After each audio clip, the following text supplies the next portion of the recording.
Сәлем баршаңызға достар, бүгін сіздерге өте дәмді вафлилердің рецептін ұсынатын боламын.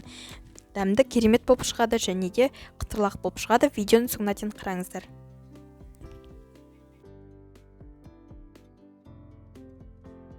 Алдымен ыдысымызға сары майды саламыз және де үстіне қантты қосып, жақсылап миксермен араластырамыз. Сары май бөлме температурасындағы сары май болуы қажет.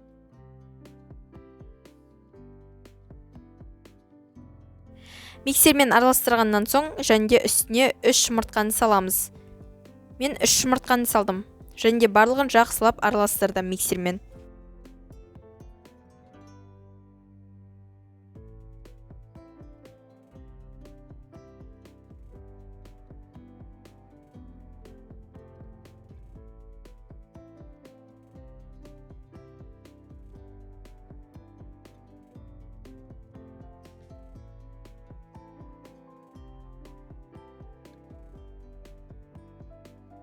Барлығын араластырып болғаннан соң үстіне ұнды қосамыз.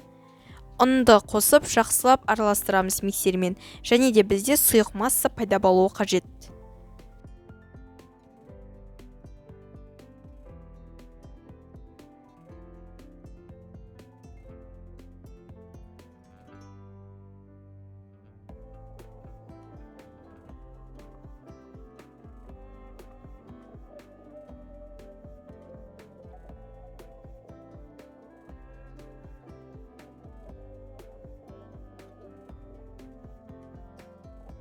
Барлығын жақсылап араластырып болдым.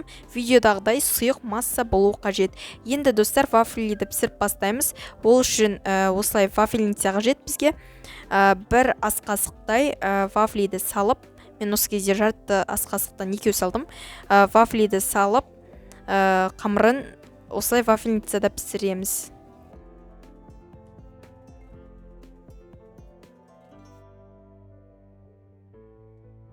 Осылай вафлиді пісіріп аламыз, қызаруы қажет.